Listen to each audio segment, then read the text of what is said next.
तुमची नावं सांगा. ओके.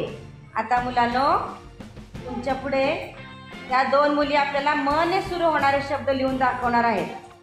त्यांच्यासाठी वेळ असणार आहे फक्त 30 सेकंद. तर आपण वेळ सुरू करूया. Get set go.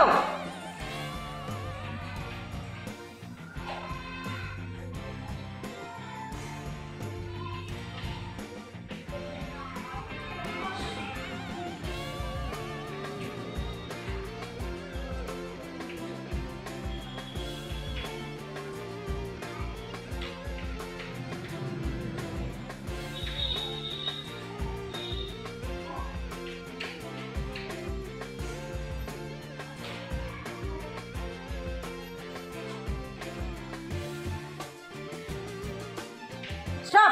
मग ह्यात कोण जिंकलं आता? टाळ्या वाजवा सगळ्यांनी तिच्यासाठी.